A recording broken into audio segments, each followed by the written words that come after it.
এক মিনিট, এসব কি হচ্ছে? স্যার, আপনি সিআইডি অফিসার অভিজিৎ না? আপনার বাড়ির সামনে লাশ পাওয়া গেছে, এ ব্যাপারে আপনি কি জানেন? স্যার, এই লাশটা আসলে কার? আপনার বাড়ির বাইরে এই লাশ এলো কোথা থেকে? এক মিনিট। স্যার, আপনি এই ব্যাপারে কি আগে থেকে কিছু জানতেন? আরে আপনারা পিছিয়ে যান, এটা ক্রাইম সিন। আপনারা আরে কি করছেন? স্যার, পিছিয়ে যান উত্তরটা তো বলছি। দিন, স্যার। দেখুন, আপনাদের আমি সব বলবো, কিন্তু আপনারা কি করে জানলেন এখানে লাশ আছে? কি করে খবর পেলেন আপনারা? স্যার, আমাদের কাছে একটা অজ্ঞাত কল এসেছিল, সে লোকেশন বলেছিল, বললো যে সিআইডি অফিসার অভিজিতের বাড়ির সামনে একটা লাশ আছে। Unknown call? হ্যাঁ স্যার। কিন্তু স্যার, এই আসলে কে? স্যার, কিছু প্লিজ তো আপনাদের বলুন, আমি স্যার। সব বলবো, প্লিজ।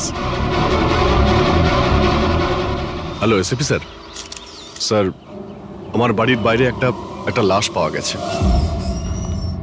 বস, ওই লোকটির মৃত্যু মাথায় আঘাতের কারণে হয়েছে। রক্ত অনেকটা বেরিয়েছে, কিন্তু লাশটা বেশি পুরনো নয়। তার মানে ওর মৃত্যু কিছুক্ষণ আগেই হয়েছে? হ্যাঁ দা, সকাল 7টা থেকে 10টার মধ্যে। কিন্তু যে জায়গা থেকে লাশটা পাওয়া গেছে বস, ওখানে একটুও রক্ত পাওয়া যায়নি। মানে খুনটা হয়েছে অন্য কোনো জায়গায় আর লাশটা তোমার বাড়ির সামনে ছেড়ে দিয়ে যায়। ওকে কিছু জানতে পারলে? স্যার, এর নাম পবন। এ একটা হাইফাই হোটেলের বারটেন্ডার ছিল। এর স্ত্রী এবং বাচ্চা নাগপুরে থাকে। ওরও আজকে ওখানেই যাবার কথা ছিল স্যার। ওর মেয়ে আজকে অ্যাওয়ার্ড পেত বেস্ট স্টুডেন্ট পারফরমেন্সের জন্য। এই খবরটা শুনে ওরা খুবই শকড। ওর স্ত্রী আর মেয়ে ও দুজনেই। মনে হচ্ছে এই খুনটা বদলা নেওয়ার জন্য করা হয়েছে।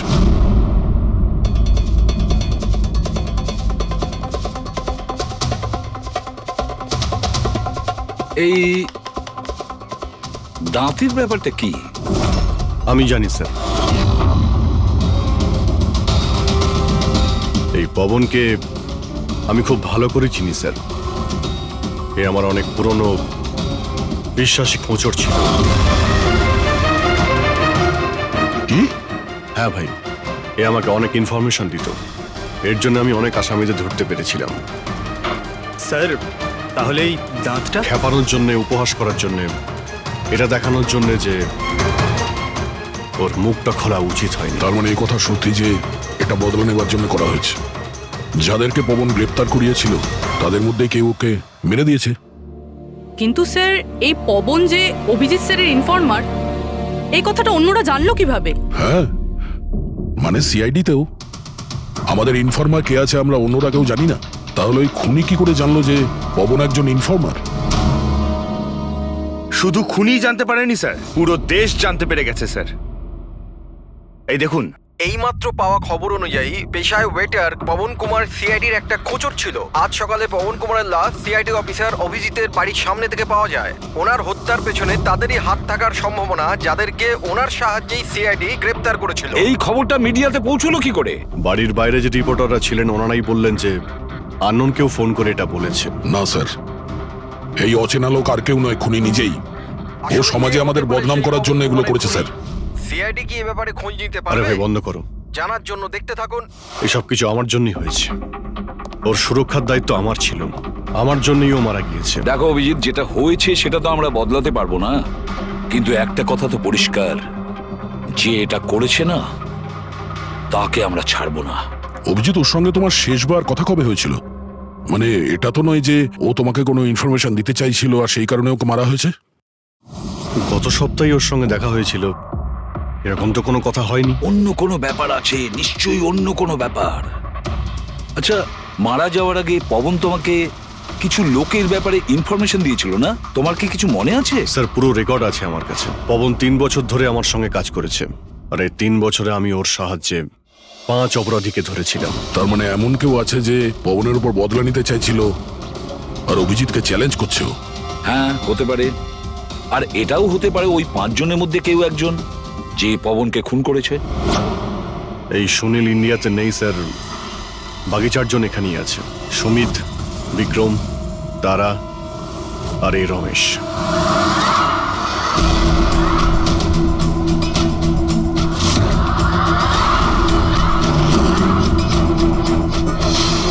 হ্যালো স্যার, আমার নাম অজয়। বলুন স্যার, আপনারা কি খাবেন? রমেশ, নামটা কবে বদলালি? স্যার, ওদিকে গিয়ে কথা বলি প্লিজ। চল। ড্রাগসের কেসে জেল হয়েছিল না? জেল থেকে কবে বেরিয়েছিস? হ্যাঁ, স্যার আমি দিব্যি খেয়ে বলছি, স্যার আমি ওসব কাজ ছেড়ে দিয়েছি। এখন আমি ওসব উল্টোপাল্টা কাজ করি না, সত্যি। আচ্ছা, তাহলে তুমি ওকে মারলে কেন? ওকে? ওকে কাকে স্যার? আমি তো কাউকে মারিনি। পবনকে? ওই তোকে জেলে পাঠিয়েছিল না, তাই ওকে মেরে দিয়েছিস? না স্যার, আমি ওকে মারিনি। আমি তো কয়েক মাস আগে জেল থেকে ছাড়া পেয়েছি। আমি আর এমন কোনো কাজ করতে চাই না যাতে আমাকে আবার জেলে যেতে হয়। স্যার আমি অনেক কষ্ট করে চাকরি পেয়েছি। যদি বস আমার এই ক্রিমিনাল রেকর্ডের ব্যাপারে জানতে পেরে যায় না, তাহলে আমাকে চাকরি থেকে বার করে দেবে। Please sir. তাহলে তুমি একে মারোনি? না স্যার। আজ সকাল 7টা থেকে 10টার মধ্যে কোথায় ছিলি তুই? এখানেই স্যার, আমার আজ সকালের ডিউটি ছিল। সত্যি বলছিস? সত্যি স্যার, আপনি চাইলে স্টাফদের জিজ্ঞাসা করুন, আমি কাউকে মারিনি। আপনি ভুল লোককে সন্দেহ করছেন স্যার। ঠিক আছে, তোর কথায় বিশ্বাস করছি, কিন্তু মনে রাখবি তোর উপরে আমাদের নজর থাকবে।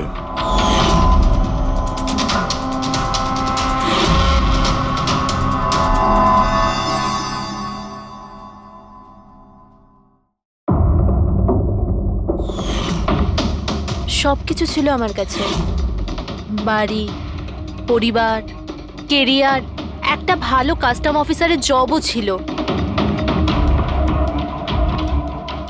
সব কিছু শেষ হয়ে গেল। শেষ হয়ে যায়নি, তুমি নিজেই নিজের হাতে সবকিছু শেষ করেছো। যদি তুমি তোমার চাকরির সুযোগ না নিয়ে স্মাগলারদের সাহায্য না করতে, তাহলে তোমার সাথে এইসব হতো না। কোনো শখ ছিল না আমার এসব করার, আর কিছু অপশন ছিল না আমার কাছে। বাবার শরীর ঠিক ছিল না, টাকার দরকারও ছিল, আর সেই সময় আমি এই অফারটা পেলাম, তো আমি কি করতাম? আপনি প্লিজ বসে যান। কিন্তু দেখুন না, বাবার অসুখ নয়, আমার দুশ্চিন্তাই বাবার প্রাণ নিয়ে নিল। ফ্যামিলির লোকেরাও আমাকে দোষী বানিয়ে আমার সাথে সব সম্পর্ক শেষ করে দিল। আর কিচ্ছু বেঁচে নেই, না তো আমার নিজের কেউ আছে, না তো আমার কাছে কোনো টাকা আছে। তো আমি কি করে আপনার ইনফরমারকে মারতে পারি? আর এমনিতেও আমি আগে থাকতেই আমার একটা দোষের শাস্তি পাচ্ছি, আর অন্য কোনো দোষ করতে চাই না আমি। দেখুন, আপনি প্লিজ আমাকে বিশ্বাস করুন, আমার এটায় কোনো হাত নেই। পবনের খুন তুমি করিয়েছো না? এখন তুমি নিজে বলবে না আমরা বলাবো? কে পবন যে খবর দেয়? আমি তো তোমাদেরকে খুব চালাক মনে করতাম। দেখতে পাচ্ছ তো আমার অবস্থা, আমি এখানে জেলে আছি, তবুও আমায় জিজ্ঞাসা করছো? এই টুপি তুমি অন্য কাউকে পরাবে, বুঝেছো? তোমার অবৈধ কার্যকলাপে তুমি যত টাকা কামিয়েছো তাই দিয়ে জেলের বাইরে তুমি কি কি করতে পারো আমরা সব জানি। বল, পবনের সুপারি কাকে দিয়েছিলি? কে কথা বলছো তুমি? মনে হচ্ছে আজকাল সিনেমাটা একটু বেশি দেখো। আমার অবস্থা দেখছো তো এখানে, না আমার কাছে ফোন আছে, না আমার সাথে কেউ দেখা করতে আসে। তাহলে কি করে আমি কারোর সুপারি দেব? আমায় সম্মান দেওয়ার জন্যে ধন্যবাদ। তোমাদের কি মনে যে আমি এত বড় গ্যাংস্টার যে ভেতরে বসে বসেই বাইরে যে কাউকে মারতে পারি? তাহলে তার জন্যও থ্যাংক ইউ। তোমার এগুলো মজা মনে হচ্ছে, হ্যাঁ? এতে তোমার হাত আছে কি না সেটা তো আমরা জেনেই যাব, কিন্তু এতে যদি তোমার হাত থাকে তাহলে এখন এই যে তোমার অবস্থা আছে না, এর থেকেও খারাপ অবস্থা করে দেবো তোমার। দেখো, ওই পবন মালটাকে কিন্তু আমি মারাইনি, কিন্তু হ্যাঁ, যে কেউ এই কাজটা করুক, কাজটা ভালো হয়েছে। আরো এখানেই থামবে না, এক এক করে সবাইকে মারবে, আর তুমি দেখতেই থাকবে। হ্যালো, আরে বাবু, আমি বুঝতে পেরেছি তুমি পবনের খবর শুনে ভয় পেয়েছো। তুমি চিন্তা একদম করো না। আরে খবরের লোকেরা বাড়ি চড়িয়ে বলে। আর তাছাড়াও আমার ব্যাপারে শুধু দুজনেই জানে, তুমি আর অভিজিৎ স্যার। তৃতীয় আর কেউ জানেই না যে আমি অভিজিৎ স্যারের খোঁচর। আমি দেখা করবো তো ওনার সাথে কাল। হ্যাঁ, আর একটা নতুন খবরও পেয়েছি। আরে তুমি একটুও চিন্তা করো না, আমি তাড়াতাড়ি দেখা করছি তোমার সাথে, ঠিক আছে? ওকে, বাই।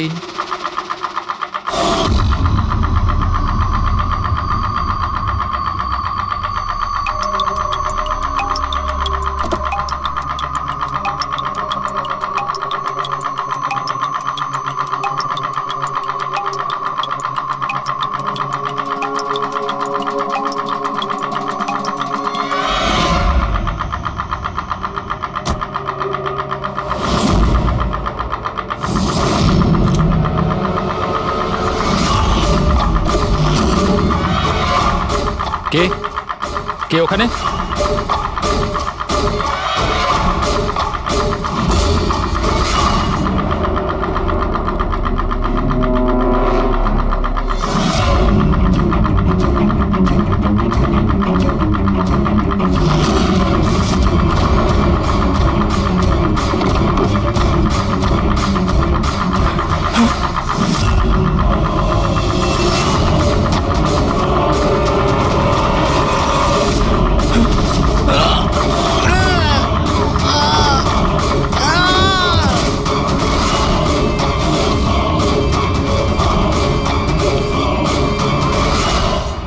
সিআইডি অফিসার অভিজিতের আর একজন ইনফরমারের মৃত্যু হয়ে গেছে। আসলে ইনি কে, যিনি এক এক করে সিআইডি অফিসার অভিজিতের সব ইনফরমারকে মারছেন? আসলে এর পেছনের রহস্যটা কি?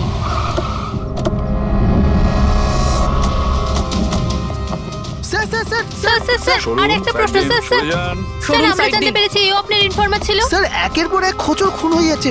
এই ইনফরমেশনটা লিক কোথা থেকে হলো স্যার? স্যার আপনি কি কোনো প্রমাণ পেয়েছেন এই ব্যাপারে? স্যার আর কত লোকের প্রাণ যাবে স্যার? স্যার সিআইডি কি করছেটা কি?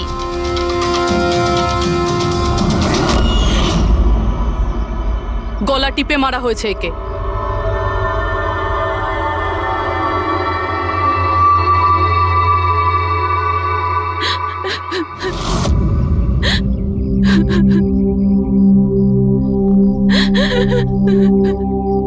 ওনার নতুন বিয়ে হয়েছিল স্যার।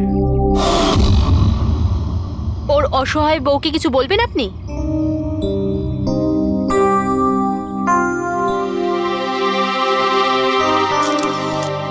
তাহলে আপনি হলেন সেই অভিজিৎ, আমার অজিতের অভিজিৎ স্যার। কত ভরসা করতো আপনার উপর, আর আপনি ওকে ব্যবহার করেছেন, ওকে ধোঁকা দিয়েছেন। আপনি ওকে রক্ষা করবেন তার ভরসা দিয়েছিলেন না? কি হলো সেই ভরসা? কত টাকায় বেচেছেন ওকে? বলুন, জবাব দিন। কত টাকা পেয়েছেন আপনি নিজের বিবেক, নিজের মনুষ্যত্ব বেচার জন্য? বলুন। ম্যাম প্লিজ শান্ত হন। আপনি কি জানেন আপনি কার ব্যাপারে বলছেন? মেরেছেন আমার অজিতকে, খুনি। প্লিজ ম্যাম শান্ত হন, শান্ত হন আপনি। শোনো, ওনাকে ওদিকে নিয়ে যাও। ম্যাম প্লিজ শান্ত হন, নিয়ে যাও ওনাকে। তো এ হলো ইনফরমার অজিতের ওয়াইফ, যার কান্না চিৎকার করে সিআইডি অফিসার অভিজিতের কাছে প্রশ্ন করছে। কি এটা? হ্যাঁ, এখানে কোনো মজা হচ্ছে? ক্রাইম সিন এটা। আপনারা এখান থেকে যান আর আমাদের কাজ করতে দিন। বাইরে যান। পুরবি, বডিটাকে ফরেন্সিক ল্যাবে পাঠিয়ে দাও। স্যার ওরা ঠিকই বলছে, আমার জন্যই দুজন মারা গেল। এটা তুমি কি বলছো অভিজিৎ? তুমি কিচ্ছু করোনি। কি করেছো তুমি? স্যার আমি তো কিছুই করতে পারলাম না। এরা দুজনে আমার ইনফরমার ছিল, তাই সুরক্ষার দায়িত্ব আমার ছিল। কিন্তু আমি ফেল করলাম স্যার। জানি না কেউ কিভাবে এদের ব্যাপারে জানতে পারলো। এটাই তো জানতে হবে অভিজিৎ। এই যে দুজনের মৃত্যু হয়েছে, এরা দুজনে তোমার ইনফরমার ছিল, আর এটা তো কোনো কাকতালীয় হতে পারে না। কোথা থেকে তো ইনফরমেশনটা লিক হয়েছে? হ্যাঁ, কিন্তু কোথা থেকে? এরা দুজন একে অপরকে চিনতও না স্যার। এদের ব্যাপারে যদি কেউ জানতো সেটা হচ্ছে আমি ছাড়া আর কেউ জানতো না এদের ব্যাপারে। হ্যাঁ, এরপরে খুনি জানতে পেরে গেছে। কিন্তু খুনি জানতে পারলো কিভাবে? অভিজিৎ একজন আরেকজনকে চিনতো না, তারপরেও ওদের দুজনের সম্পর্ক ছিল শুধুমাত্র তোমার সাথে, শুধু তোমার সাথে। তাহলে খুনিকে এদের ইনফরমেশন তুমি ছাড়া আর কে দিতে পারে? স্যার আপনার কি মনে না হচ্ছে? না না অভিজিৎ, আমি এটা বলতে চাইছি না। তুমি ভেবেচিন্তে বলো, তুমি এদের সমস্ত ইনফরমেশন মানে খোঁচরদের কোথায় রেখেছিলে? বাড়িতে, কম্পিউটারে, নিজের ফোনে, অফিসে? কোথাও তো রেখেছিলে। স্যার আমি ওগুলো খুব সাবধানে রেখেছিলাম। ওগুলো আমার পার্সোনাল ল্যাপটপে আছে, আমার বাড়িতে আছে, কেউ অ্যাক্সেস করতে পারবে না স্যার। তাহলে অভিজিৎ, আমাদের তোমার বাড়িতে যেতেই হবে, এটা তো জানতেই হবে এই লিকটা কোথা থেকে হয়েছিল, এই সমস্ত ইনফরমেশনের। স্যার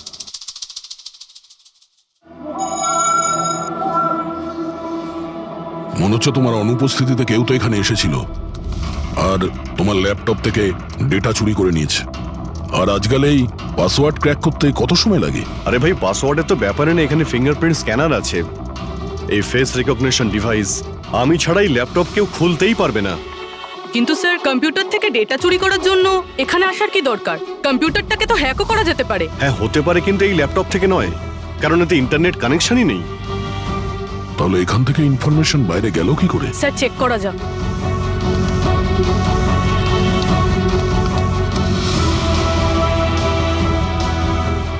স্যার আপনার কম্পিউটারকে রিমোট অ্যাক্সেস করা হয়েছে। কিন্তু কিভাবে? এতে তো ইন্টারনেট কানেকশনই নেই, কিভাবে? স্যার এটা দেখুন, এই ফাইলটা 2 সপ্তাহ আগে খোলা হয়েছিল, ডেটটা দেখুন। কিন্তু এই ডেটে তো আমি মুম্বাইতে ছিলামই না, বাইরে ছিলাম, এটা কি করে হতে পারে? হতে পারে স্যার। স্যার আপনি কোনো নতুন সফটওয়্যার কপি বা ইনস্টল করেছেন এই 2-3 সপ্তাহ আগে? সেটার কোনো প্রয়োজন নেই পুরবি, তুমি জানো এই ল্যাপটপে আমি কেস রিলেটেড ইনফরমেশনই রেখেছি, আর কিছু রাখার প্রয়োজনই নেই। হ্যাঁ মাঝে মধ্যে পেন ড্রাইভ ইউজ করি কিছু ডেটা বা ইনফরমেশন নেওয়ার জন্য। Sir pen drive? হ্যাঁ স্যার ওই পেন ড্রাইভ দেখাবেন আপনি?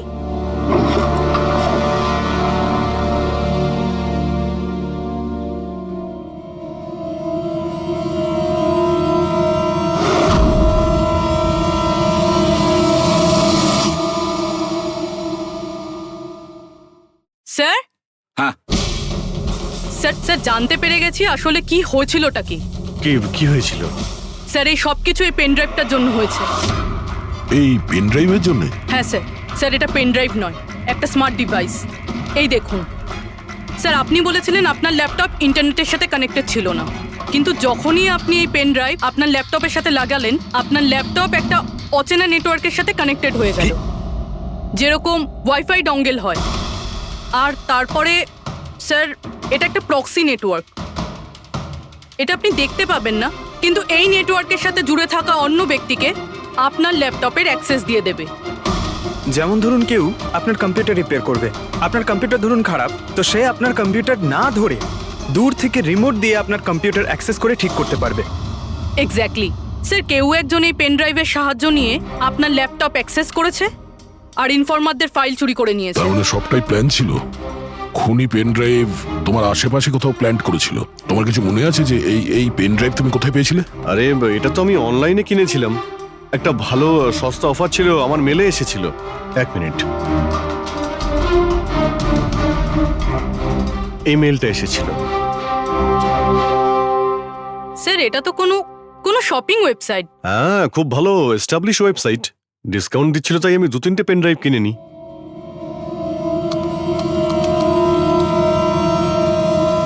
স্যার এই ওয়েবসাইটটা তো কপি, কিছু কিছু কোড আলাদা আছে, কেউ যদি একবার দেখে তো বুঝতে পারবে না। স্যার এইসব ওয়েবসাইট থেকেই হ্যাকাররা অন্যদের অ্যাকাউন্ট থেকে টাকা চুরি করে। স্যার অনেক কম্পিউটার এক্সপার্টেরা এইরকম সাইবার ক্রাইমের সাথে যুক্ত। তার মানে আমার যে মেলটা আসে তাতে আমি সেই লিঙ্কে ক্লিক করি আর তখন আমি নকল ওয়েবসাইটে চলে যাই। হ্যাঁ স্যার। এইভাবেই এই পেন ড্রাইভ প্ল্যান করা হয়েছিল।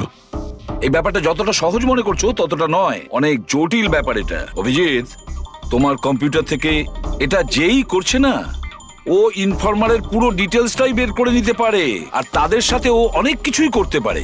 খুব বড় ভুল করেছি আমি, জানি না এর পরের শিকার কে হতে পারে।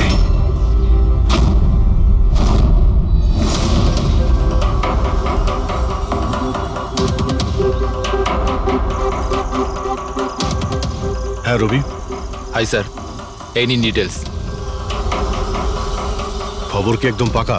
পাকা খবর স্যার, আমার ইনফরমেশন কখনো ভুল হয় না স্যার।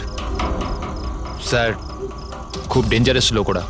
সেটা আমি দেখে নিচ্ছি, তুমি এটা রাখো। হ্যাঁ থ্যাংক ইউ যাও, স্যার। সাবধানে যাও। By sir. স্যার কাল রাত্রিরে ড্রাগের একটা বড় ডিল হতে চলেছে, আর এই দুটো নতুন মুখ সামনে এসেছে স্যার। ঠিক আছে, তুমি যাও, পরে আমি দেখা করছি। ঠিক আছে স্যার। রবি আর কুনাল, স্যার এই দুজনের সাহায্যে আমি অনেক বড় বড় কেস সলভ করেছি। এমন কেস যার মধ্যে অনেক বড় বড় লোক জড়িত আছে। তাহলে অভিজিৎ, আমাদের যে কোনো ভাবে ওদের কাছে পৌঁছতে হবে, এর আগে খুনি ওদের কাছে পৌঁছে যাক। পুনাম, হাই কুনাল, কোথায় ছিলে তুমি? কত ফোন করেছি তোমাকে, এসএমএসও করেছি, একটাও রিপ্লাই দাওনি তুমি। আমি বাইরে গেছিলাম কাজে, আর তুমি তো জানো আমি যখন কাজের জন্য বাইরে যাই ফোন ইউজ করি না। তুমি আর তোমার কাজ, জানি না কি কাজ করো তুমি, এক সপ্তাহ নিখোঁজ থাকো। আচ্ছা এসব ছাড়ো না, এখন তো এসে গেছি, চলো একটু ভালো কথা বলি। আচ্ছা এটা বলো, কি অর্ডার করবো তোমার জন্য?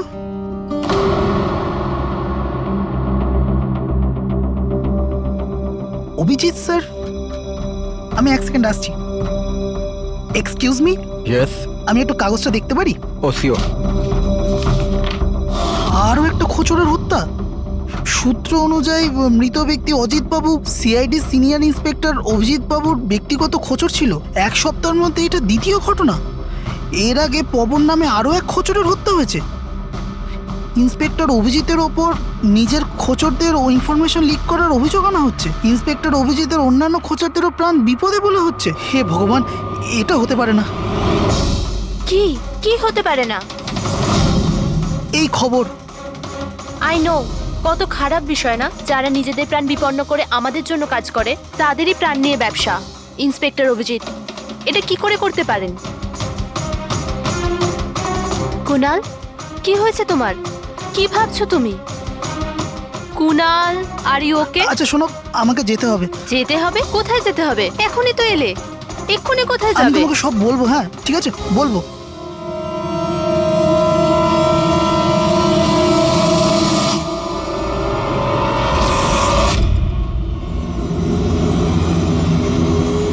অটো,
আমাকে মেরো না, ছেড়ে দাও স্যার। কুনাল, আমি অভিজিৎ।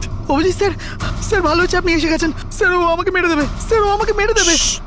দেখো, শান্ত হও, এখানে কেউ নেই, বুঝেছো? আমরা থাকতে কেউ কিচ্ছু করতে পারবে না, ঘাবড়িও না। কুনাল, আমি তোমাকে সেফ হাউসে নিয়ে যাব। ওখানে তোমার কাছে কেউ পৌঁছতে পারবে না। স্যার, রবির ফোনের লোকেশন এখানটাই দেখাচ্ছিল।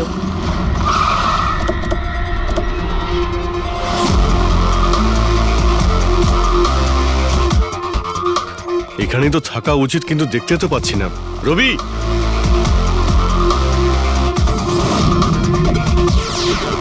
রবি,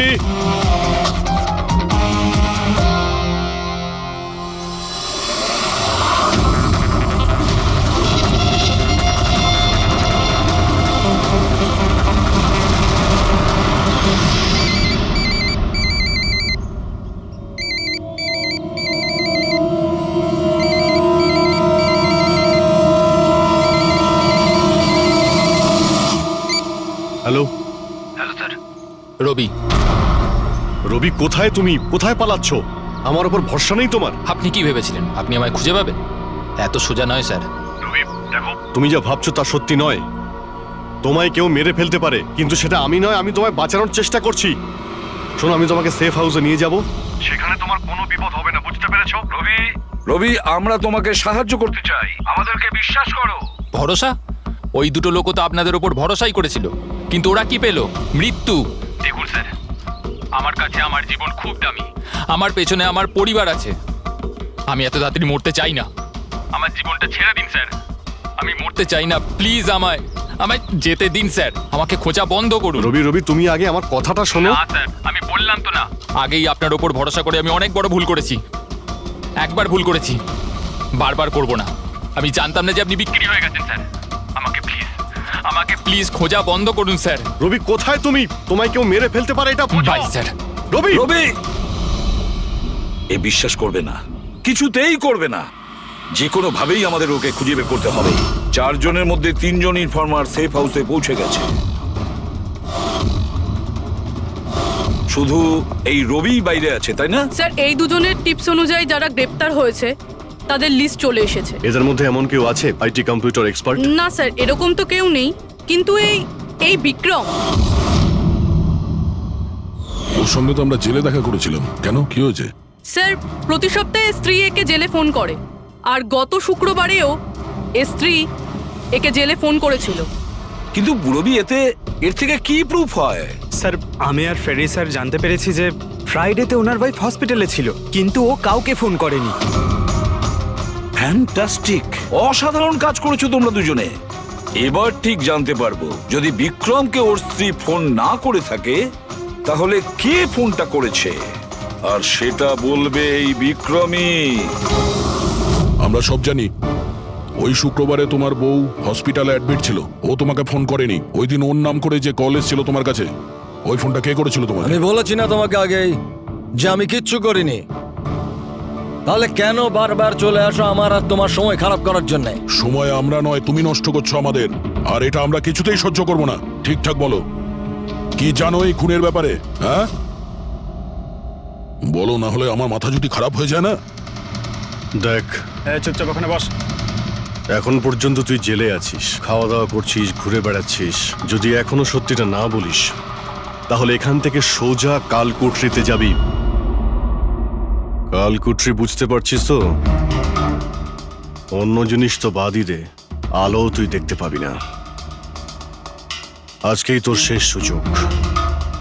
সত্যিটা বল, না হলে আমি তোকে কালকুটরিতে পাঠানোর ব্যবস্থা করব। ফোন, একটা ফোন এসেছিল। আমি জানি না ওই লোকটাকে। ও তো আমায় ফোনে একটা ডিলের কথা বলেছিল। কি রকম ডিল? এই ডিলটা এটাই ছিল, আমাকে যে জেলে পাঠিয়েছে, যে আমায় ফাঁসিয়েছিল, ও বলেছিল যে আমি যদি ওকে 3 কোটি টাকা দিই তাহলে ওকে মেরে দেবে। তা তুমি কি বলেছিলে? স্যার, সত্যি বলবো, আমি তোর কথাতে বিশ্বাসই করিনি। আমার মনে হয়েছিল কেউ আমার সাথে মজা করছে, তাই আমি ওকে না বলে দিয়েছিলাম। তারপরও আমি বললো যে আরো কিছু লোক আছে যারা ওর ওপর বদলা নিতে চায়, ওরা ওকে মারার জন্য যত ইচ্ছে টাকা দেবে। আরও এটাও বলেছিল আমাকে যাতে আমি নিউজে দেখেনি যে ও সত্যি বলছে। তারপর আমি নিউজ শুনলাম যখন। কিন্তু স্যার, আমি একটা কথা বলছি, আমি ওর নাম জানি না, আর কখনো ফোনও আসেনি ওর।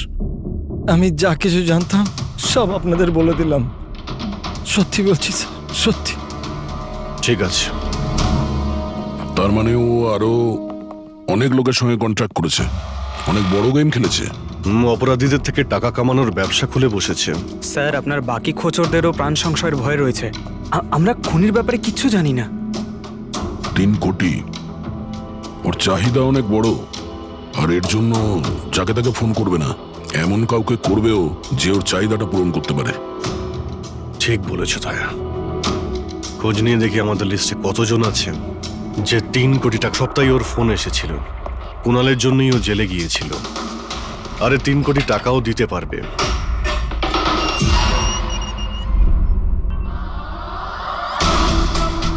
নিজের বদলাটা পূরণ হওয়ার অপেক্ষা করছো কি? কুণালের সুপারি দিয়েছিস খুনিকে? হ্যাঁ, এখন ওর মৃত্যুর খবরের জন্য ওয়েট করছিস? এসব কি কথা বলছেন আপনারা? আমি কোনো কুণালকে চিনি না, না আমি কাউকে কারোর সুপারি দিয়েছি। তাহলে গত সপ্তাহে ফোন তোর কাকা করেছিল? হ্যাঁ, এসেছিল তো। না, তোমার কাকা তো এই পৃথিবীতে নেই। তাহলে কোথা থেকে কল এসেছিল? স্বর্গ থেকে না নরক থেকে? এই শোনো, তুমি এখন ফেঁসে গেছো। তোমার জন্য ভালো এটাই হবে সব সত্যি সত্যি বলে দাও। আচ্ছা যাও তাহলে আগে আমার লয়ারকে ডেকে আনো। ওনার আসার আগে না আমি কিচ্ছু বলবো না। আমাকে যা কিছু জিজ্ঞেস করবে ওনার আসার পরে করো। যাও ডেকে আনো আগে ওনাকে। ঠিক আছে, যদি তুই এই অপশন দিস তাহলে আমরা এটাই করব।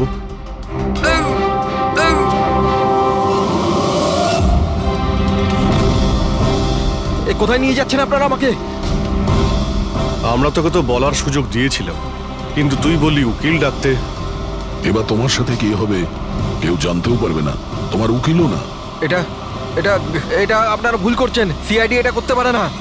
ঠিকই বলেছিস যে সিআইডি এটা করতে পারে না, সিআইডি কোনো ভুল করেই না।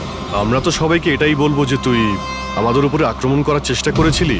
আর আমরা নিজে বাঁচার জন্য তোমাকে গুলি করে না স্যার, দিয়েছি। প্লিজ এটা করবেন না। শান্ত, পঙ্কজ, স্যার। কোনো ফাঁকা জায়গায় গাড়িটাকে দাঁড় করাও। Okay sir. চল বাইরে বেরো।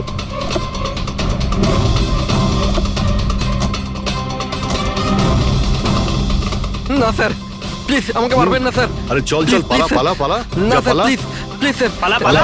না স্যার, প্লিজ প্লিজ চল, স্যার, পালা। Please sir, sir please. আরে পালা। স্যার স্যার স্যার আমি বলছি স্যার, স্যার আমি বলছি স্যার, আপনারা ঠিকই বলছেন। আমার কাছে খুনির ফোন এসেছিল স্যার। কুণালকে মারার সুপারি আমিই দিয়েছিলাম স্যার।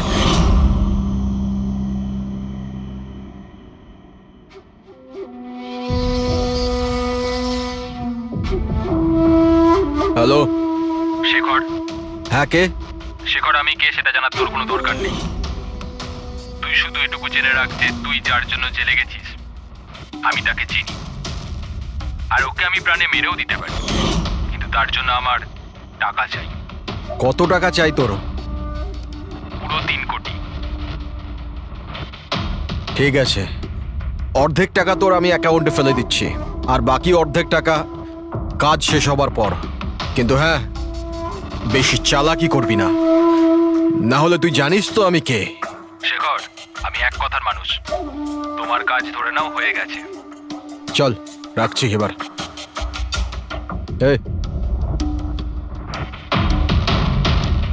শোন, এটা রাখ, কাউকে বলবি না। স্যার স্যার আমি আমার স্ত্রীর সাহায্যে ওর অ্যাকাউন্টে অর্ধেক টাকা পাঠিয়ে দিয়েছিলাম স্যার, আর অর্ধেক টাকা কাজ শেষ হওয়ার পর বলেছিলাম আমি দেবো, কিন্তু এখনো পর্যন্ত কুণালের কিচ্ছু হয়নি স্যার। মানে কুণালের বিপদ রয়েছে। স্যার স্যার একটা প্রশ্ন স্যার। স্যার স্যার প্লিজ বলুন স্যার, এই কেসে কি কোনো প্রকার প্রোগ্রেস হলো? বলুন স্যার প্লিজ। স্যার সিআইডির উপর একটা গুরুতর অভিযোগ করা হচ্ছে, পুরো দেশ জানতে চায় স্যার। ইনভেস্টিগেশন চলছে, সবকিছুই জানতে পারবেন। এক্সকিউজ মি, এক সেকেন্ড। কি হলো? স্যার, হ্যাঁ। স্যার, স্যার একটা খুব খারাপ খবর আছে স্যার। কি? স্যার আমাদের সেফ হাউসে ওই কুণাল ছিল না স্যার, ও পালিয়ে গেছে স্যার। হোয়াট? কিভাবে ও পালালো? তুমি জানো যে ওর জীবন বিপন্ন? স্যার কিচ্ছু বুঝতে পারছি না স্যার। স্যার ওকে অনেক খোঁজার চেষ্টা করেছে কিন্তু কোথাও পাচ্ছি না। ওকে আই ডোন্ট কেয়ার, খোঁজো যে করেই হোক, খুনি ওর কাছে পৌঁছানোর আগেই ওকে খুঁজে বের করো। Sir yes, now this is the breaking news. একের পর এক সিআইডি ইনফর্মার হত্যার রহস্য উন্মোচনে সিআইডি অপারগ ছিল, আর এইমাত্র আমরা খবর পেলাম যে কুণাল নামে সিআইডির আরেকজন খোঁচর, যার সুরক্ষার দায়িত্ব সিআইডি নিয়েছিল, সে নিখোঁজ। সিআইডি কুণালকে যে সুরক্ষিত স্থানে রেখেছিল সেখান থেকে কুণাল পালিয়ে যায়। সিআইডি গিয়ে কুণালের কাছে পৌঁছতে এবং তাকে বাঁচাতে সফল হবে।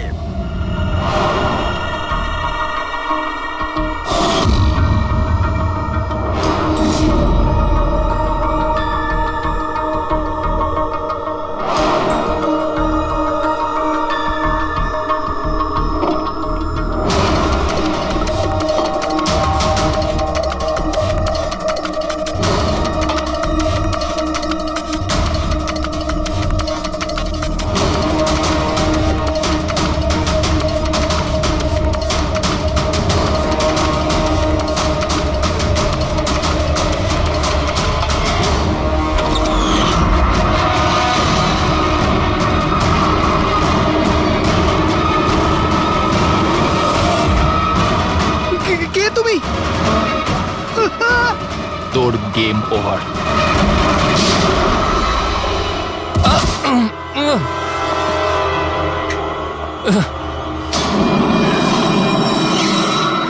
রবি, তুমি?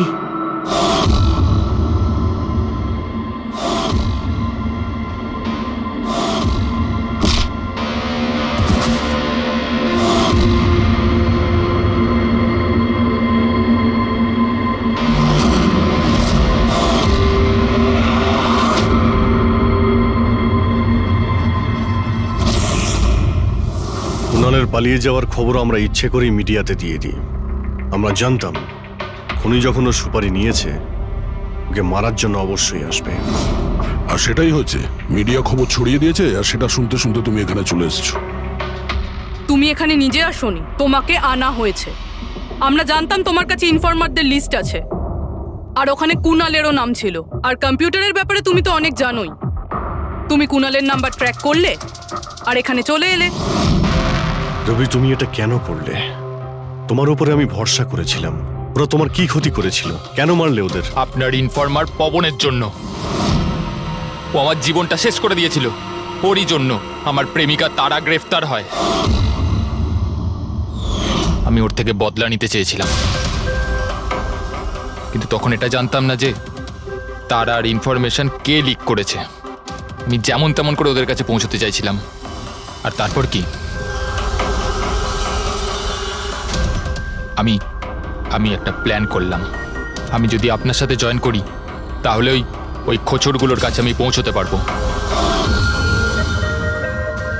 আমি আপনার সাথে দেখা করলাম, আপনার জন্য কাজ করতে শুরু করলাম, আপনাকে ইম্পর্টেন্ট ইনফরমেশন দিতে লাগলাম, যাতে আপনি আমাকে বিশ্বাস করেন। নিজের সেফটির বাহানা করে আপনার থেকে ওই ইনফরমারদের সম্বন্ধে জানতে শুরু করলাম। আমি যেমন করে হোক ওই লিস্টটা পেতে চাইছিলাম, যেখানে ওই ইনফরমারদের ব্যাপারে পুরো ইনফরমেশন ছিল। তারপর ওই অনলাইন অফার, ওই পেন ড্রাইভ, পবনের মৃত্যু, আর আমি আমার বদলা পুরো করলাম স্যার। পুরো করলাম আমার বদলা। পবনের পর তুমি অজিতকে কেন মেরেছো? আর শেখরের থেকে টাকা নিয়ে তুমি কুণালকে কেন মারতে চাইছিলে? টাকার জন্য। পবনকে খোঁজার সময় আমি এটা বুঝতে পেরেছিলাম যে আমার মতো অনেক লোক আছে যারা এই খোঁচরগুলো থেকে বদলা নিতে চায় এবং যা খুশি করতে পারে। ব্যাস, আর কি। আমি ওরকম ক্রিমিনালদের সাথে যোগাযোগ করলাম, ইনফরমেশন বের করা শুরু করলাম। এটার জন্য আমি অনেক টাকাও পেতাম। আর এটাতে খারাপ কি আছে স্যার? ভালো কি খারাপ সেটা তো তুমি জানতেই পারবে যখন জেলে যাবে। রবি, তুমি টাকা ইনকাম করেছো আর আমি ভরসা অর্জন করেছি। আমার ভরসা তো কাজে এলো, কিন্তু তোমার এই টাকার তোমার কোনো কাজে লাগবে না।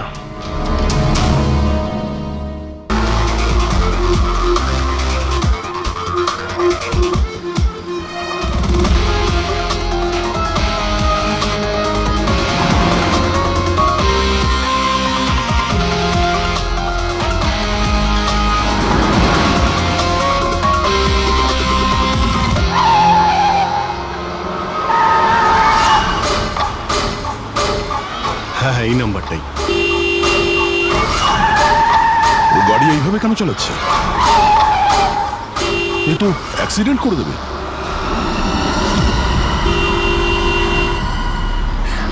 আমাকে ক্ষমা করে দাও, আমাকে ক্ষমা করে দাও, আমি মরতে চাই না, আমাকে ক্ষমা করে দাও। কার সঙ্গে কথা বলছে? গাড়িতে তো কেউই নেই। আরে বিনীত, কার সঙ্গে কথা বলছো? গাড়িতে তো কেউ নেই। হয়ে গেছে তোমরা তোমরা দেখতে পাচ্ছ না এতগুলো লোক আমাকে ডাকছে? করছে কি? আমাকে ক্ষমা করে দাও, আমি মরতে চাই পাগল না। হয়ে গেছে মনে হচ্ছে। বিনীত, বিনীত, বিনীত, তোমার অ্যাক্সিডেন্ট হয়ে যাবে, গাড়িটা থামাও বলছি।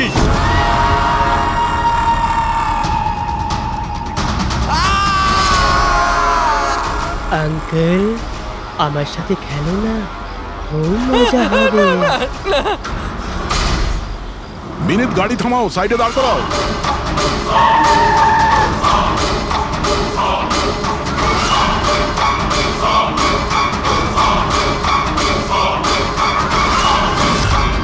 দাঁড়িয়ে যাও। বিনীত, বিনীত,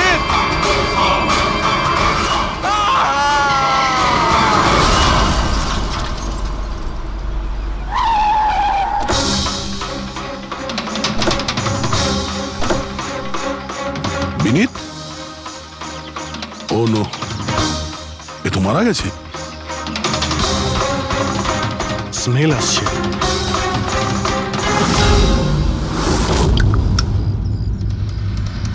মদ। ড্রিঙ্ক করে গাড়ি চালাচ্ছিল, কিন্তু ও গাড়িতে কথা বলছিল কার সাথে? মদের নেশায় ভুলভাল বকছিল। মদ খেলে তো এটাই হয়, অ্যাক্সিডেন্ট।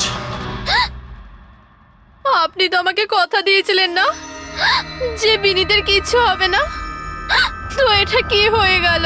দেখুন ম্যাডাম, যদি ওনার অন্য কোনো দের হাত থেকে প্রাণ সংশয় থাকতো আমরা ওনাকে নিশ্চয়ই বাঁচাতাম, কিন্তু উনি তো নিজেই মদ খেয়ে গাড়ি চালাচ্ছিলেন। আপনি তো জানেন এটা কতটা ডেঞ্জারাস। না, ওনার প্রাণ ওনার নিজের জন্য যায়নি, বরং তাদের জন্য গেছে যারাও এতদিন ধরে ওকে বিরক্ত করছিল। কারা? সকাল সন্ধে ঘুমিয়ে জেগে সব সময় ওকে বিরক্ত করত। উনি এতটাই চিন্তিত হয়ে গিয়েছিলেন যে উনি নিজের বিজনেসেও পুরোপুরি নজর দিতে পারছিলেন না। কোন লোকের কথা বলছেন আপনি? একটু পরিষ্কার করে বলুন। ম্যাম, বিনীতের মৃত্যু আমাদের সামনে হয়েছে, আর ওই সময় ও ছাড়া গাড়িতে কেউ ছিল না। তাহলে ওর মৃত্যুর দোষ আপনি অন্য কারোর ঘরে চাপাচ্ছেন কেন? কারণ ওনার খুন হয়েছে। মার্ডার, এটা মার্ডার। মার্ডার হয়েছে? আপনি কি জানেন কারা করেছে এটা? আত্মারা। হতে পারে আপনারা ওই আত্মাটাকে দেখতে পাননি, কিন্তু বিনীত ওদের পরিষ্কারভাবে দেখতে পেত। সিআইডিরা আত্মাটাত্মায় বিশ্বাস করে না। আপনিও মানতেন স্যার, যদি আপনি 2 সপ্তাহ আগের ঘটনাটা দেখে থাকতেন। লীলা ওঠো, ওঠো লীলা, লীলা ওঠো। বিনীত, বিনীত।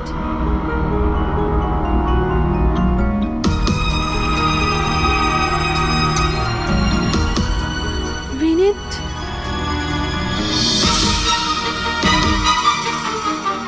বিনীত, কি হয়েছে বিনীত? ওই দেখো, আলমারির ওপরে।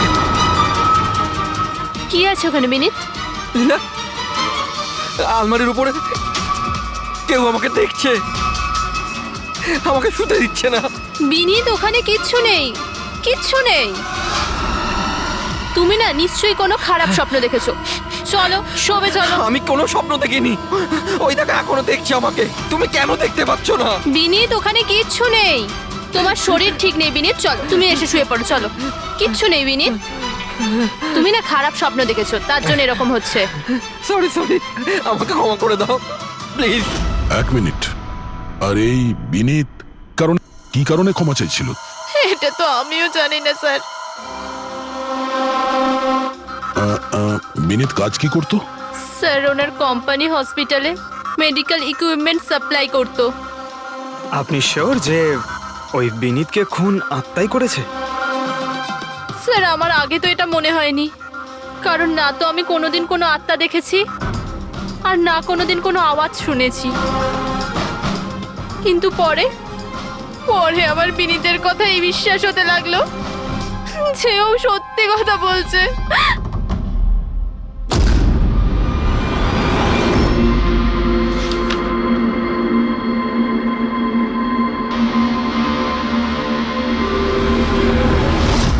হ্যাঁ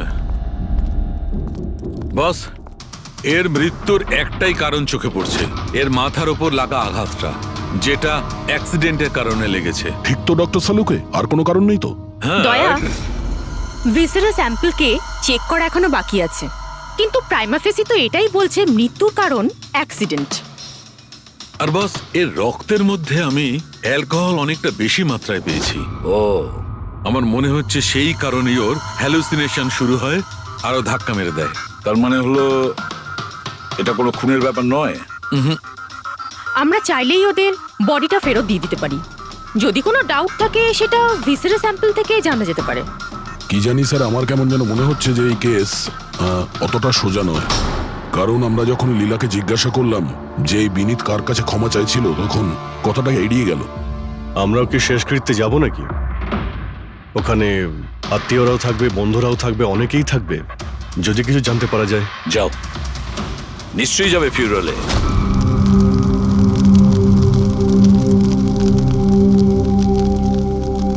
কি হয়েছে, মরে গেছে। খারাপ লোকেদের সাথে এটাই হওয়া উচিত।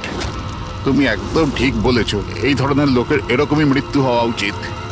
ব্যাস আর ওই দিনটার অপেক্ষা করছি যেদিন ওই দুজনেরও চিতা জ্বলতে দেখব। ওই দিন আমি তোমাদের দুজনকে অনেক বড় পার্টি দেবো। কি সমস্যা কি তোমার? হ্যাঁ, এখানে একটা শোক পালন করার জায়গায় উৎসব পালনের কথা বলছো তোমরা? কেন করব না উৎসব?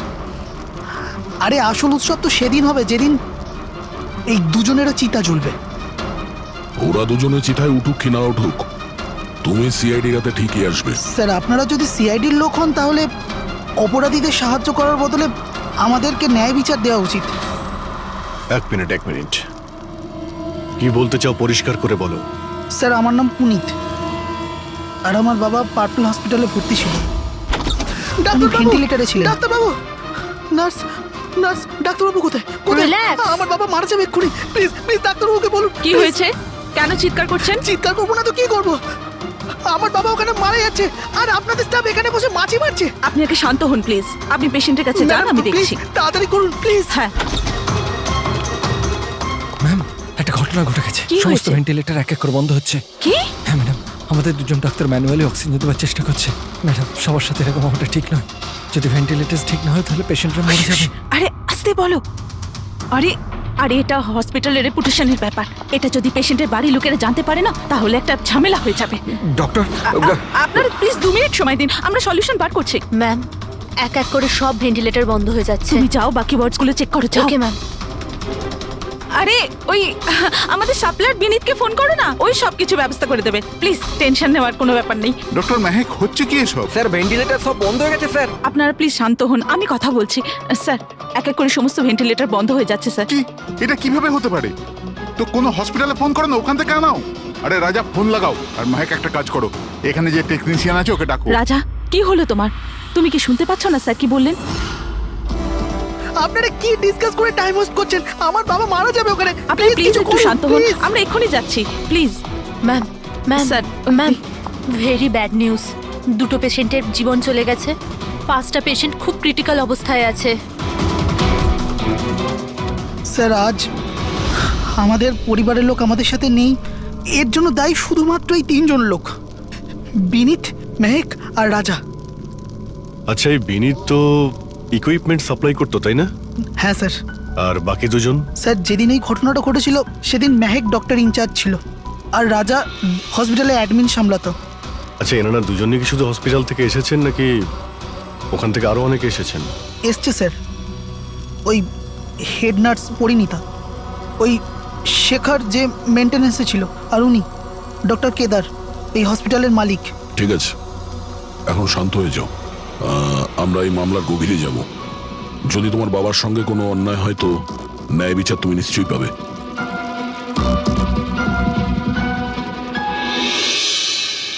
এখন বুঝতে পারছি বিনীত ক্ষমা চাইছিল কেন। আমাকে ক্ষমা করে দাও, আমি মরতে চাই না, আমাকে ক্ষমা করে দাও। আর এটাও বুঝতে পারছি যে বিনীতের মৃত্যুতে সবাই এত খুশি কেন। তার মানে বিনীতের মৃত্যুর কারণ যে কেউ হতে পারে। আর বিনীতের পরে খুনির পরের শিকার এদের দুজনের মধ্যে কেউ হতে পারে।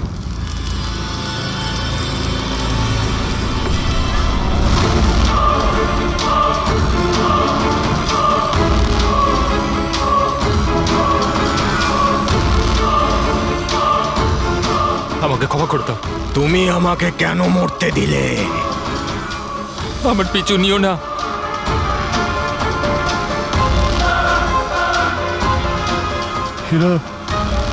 এরা কোথাকার সঙ্গে বলছে? আমার পিছু নিও না। আর সেই কাল্পনিক লোকগুলোর সঙ্গে যার সঙ্গে বিনীত কথা বলছিল। চাইলে তুমি আমাকে বাঁচাতে পারতে, কেন মরতে দিলে আমাকে? এবার তুমিও মরার জন্য তৈরি হয়ে যাও। আর এই মহিলারও একই কেস মনে হচ্ছে। ছাড়, ছাড় আমায়, ছাড় আমায়, আগুনের দিকে টানিস না। আমার কোনো দোষ নেই এতে। ছাড়, ছাড়, ছাড়, ছাড় আমায়, ছাড় আমায়, ছাড়, ছাড়, টানিস না আমায় আগুনের দিকে, ছাড়। আরে কি করছো নাকি? আরে, কি করছো? এদিকে এসো। আরে তুমি কি করছিলে? হ্যাঁ, আমি একটু ডিস্টার্ব আছি, এতে আপনারা কি করবেন? আমার ডিস্টারবেন্সের সাথে আমায় নিজেকেই লড়তে হবে। তুমি এদিকে এসো, একটু দূরে দাঁড়াও, ওই দিকটা যাও।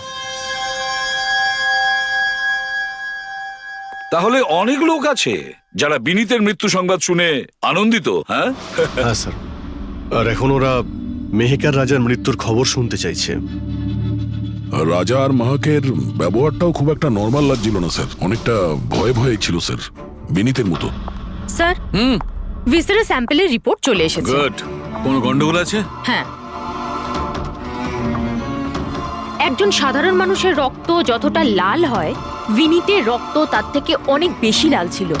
ও, এখন বুঝতে পারছি যে বিনীত কেন আত্মা দেখতে পেল। কেন স্যার?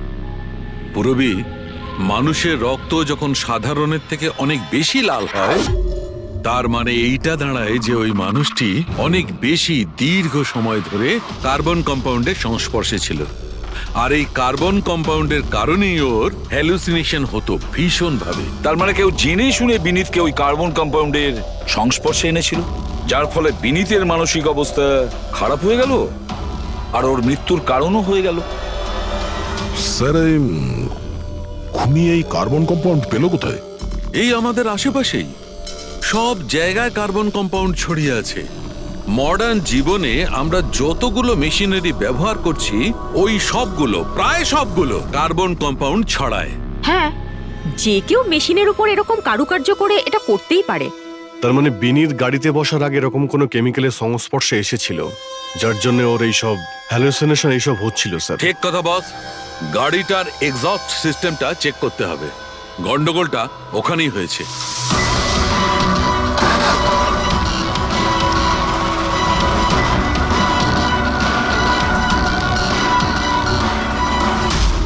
সালুঙ্কে স্যার তো ঠিকই বলছিলেন স্যার, পেট থেকে তো কেমিক্যাল বেরিয়ে আসছে।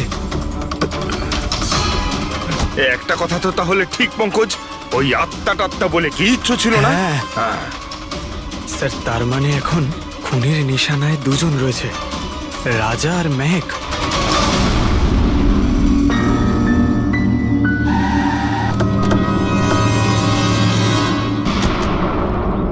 শ্মশানে রাজার ব্যবহারটা খুব একটা ঠিক ছিল না, এখনো ওর মানসিক অবস্থা ঠিক নয়। আরে স্যার, দরজা তো খোলা। আচ্ছা, খুনি রাজার কাছে পৌঁছে যায়নি তো? এসব কি হচ্ছে? ক্যান্ডেলস।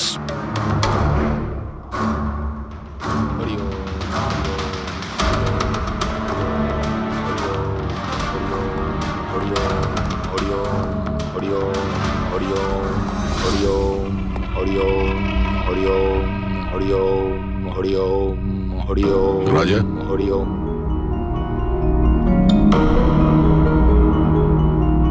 এখন ঠিক আছো? কারা আপনারা? সিআইডি। বিনীতের শেষকৃত্যে দেখা হয়েছিল আমাদের। তুমি আগুনে ঝাঁপাতে যাচ্ছিলে, আমরা তোমাকে আটকেছিলাম, মনে আছে? ঝাঁপ দিতে যাচ্ছিলে, আমরা তোমাকে। এবার আপনাদের আমাকে আটকানোর বা বাঁচানোর কোনো দরকার নেই। যতক্ষণ বিনীতের খুনি ধরা না পড়বে, তোমারও প্রাণের সংশয় আছে। আচ্ছা, একদম ঠিকঠাক বলো, ওই 12 জন রোগীর মৃত্যু কি তোমার গাফিলতিতে হয়েছিল? খবরদার বলছি, আমার ওপর এরকম নোংরা আর মিথ্যা অপবাদ দেবেন না। আমি নির্দোষ, আমার জন্য কেউ মরেনি। শান্ত হও, শান্ত হও। রাজাকে অনেক কষ্টে শান্ত করেছি, ওকে ডাকাবেন না। আপনি কে? আমার নাম শ্লোক। আমি রাজাকে এই খারাপ সময় থেকে বার করে আনবার চেষ্টা করছি। ও, তার মানে আপনি সাইকিয়াট্রিস্ট? সাইকিয়াট্রিস্ট নয়, সাইকি, মিডিয়াম। এই জগৎ আর অন্য জগতের সঙ্গে একটা সেতু ভেবে নাও। অন্য জগৎ? অন্য আবার কোন জগৎ? ওই আত্মাদের জগৎ। যদিও আমরাও একটা মাধ্যম, অপরাধ দুনিয়া থেকে নিয়ে জেলের ভেতর গারদের পেছনে পৌঁছানোর পুল। আপনারা আমাকে জেলে পাঠাবার চেষ্টা করছেন কেন? আমি তো রাজাকে আত্মাদের থেকে বাঁচাবার চেষ্টা করছি। রাজাকে আত্মার থেকে নয়, কেমিক্যাল পয়জন থেকে বাঁচানোর দরকার। আর বন্ধ করো তোমার এই ঢং, বুঝেছো? স্যার ও কোন দিকে ইঙ্গিত করছে? ওই বুড়ো লোকটার দিকে, যে এসির নিচে দাঁড়িয়ে রয়েছে। ও কার কথা বলছে? আমি তো কাউকে দেখতে পাচ্ছি না। আমিও দেখতে পাচ্ছি না। মানুন বা না মানুন, এই ঘরের মধ্যে কোনো শক্তিশালী আত্মা আছে যে রাজার ক্ষতি করতে চাইছে। এক্ষুনি জেনে যাবেন।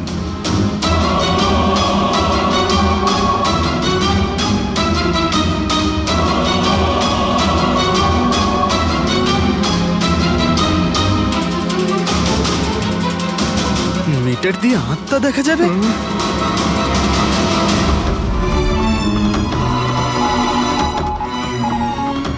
দেখলেন, ওই আত্মাটা এসির পাশেই আছে। আমার ইএমএফ মেশিন মিথ্যে বলবে না।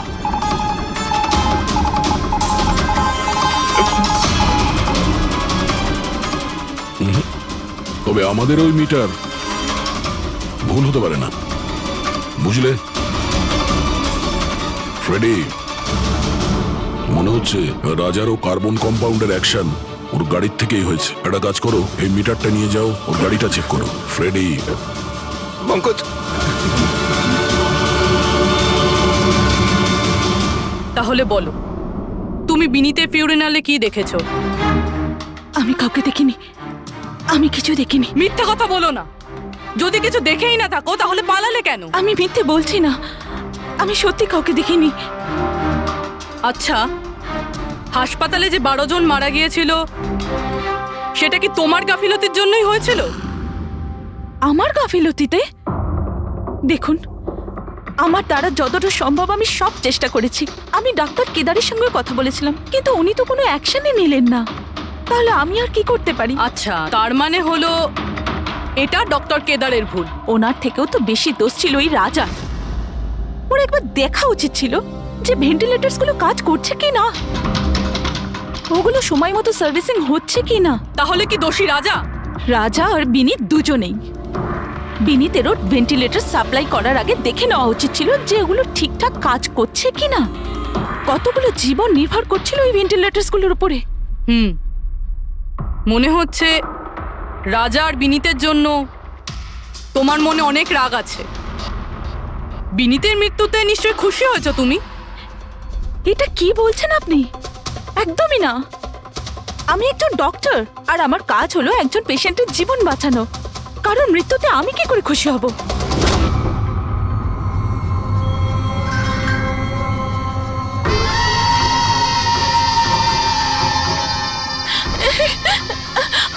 আবার এসে গেছে, আবার এসে গেছে। কিন্তু কিন্তু এখানে তো কেউই নেই। আরে এখানে কেউই নেই। দেখো, তুমি ভয় পেও না। যত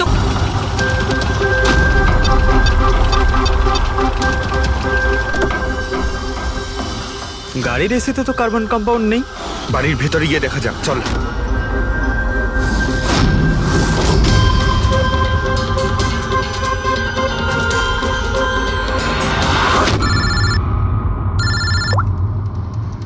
হ্যাঁ পূরবী, মেহেকের বাড়িতে কোনো কেমিক্যাল পাওয়া যায়নি? ঠিক আছে, যতক্ষণ ওই খুনি ধরা না পড়ে ততক্ষণ তুমি ওর সামনেই থাকো, ঠিক আছে? স্যার, হ্যাঁ, কার্বন কম্পাউন্ড এখানে কোথাও নেই। কোথাও কোনো কেমিক্যাল পাওয়া যাবে না। বিজ্ঞানের জগৎ আর কেমিক্যালের জগতের বাইরেও আর একটা জগৎ আছে, মানুন অথবা না মানুন। চুপ, মুখ বন্ধ। যতক্ষণ বলতে না বলবো মুখ খুলবে না। রাজাবাবু, আপনার ভয়ের কোনো কারণ নেই, আমরা আছি এখানে। যতক্ষণ না ওই খুনি ধরা পড়বে সিআইডি আপনার সঙ্গেই আছে। আমার সিআইডির দরকার নেই, ইনি রয়েছেন না আমার সুরক্ষা করার জন্য। আরে এটা কিভাবে সম্ভব? না রাজার বাড়িতে কেমিক্যাল পাওয়া গেছে আর না মেহেকের বাড়িতে পাওয়া গেছে। এটা কি করে সম্ভব? স্যার, আমরা রাজার বাড়িটাকে ভালো করে চেক করেছি, এক একটা কোণা দেখেছি, ওই গাড়িটাও চেক করেছি, কোথাও কিছু পাওয়া যায়নি। হ্যাঁ, কিন্তু দয়া, যদি কোনো কেমিক্যাল ব্যবহারই না হয়ে থাকে তাহলে রাজা আর মেহেকের হ্যালুজুলেশন হলো কি করে? কোনো তো একটা কারণ থাকবে। আর স্যার যেভাবে বিনীতের কারের এসিতে কেমিক্যালের ব্যবহার করা হয়েছে, এটা কোনো আনপ্রফেশনাল কেউ করেছে বলে আমার মনে হয় না। একটা কাজ করা যাক, যারা মারা গেছে তাদের বাড়িতে দেখো, হয়তো কেউ থাকতে পারে যে কেমিক্যালের বিষয়ে খুব ভালো করে জানে, বা কেউ কেমিক্যালের এক্সপার্ট। আর হ্যাঁ, হসপিটালের ওই স্টাফকে ডাকো।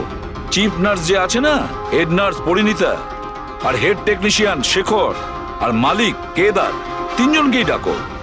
দেখা যাক।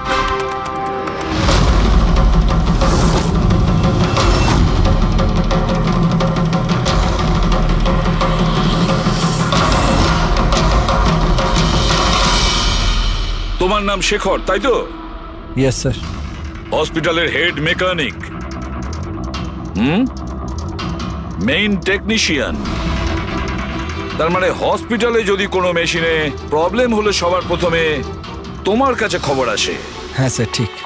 তাহলে হসপিটালের ভেন্টিলেটর খারাপ ছিল সেটা তুমি জানতে না? স্যার প্রথম থেকেই জানতাম।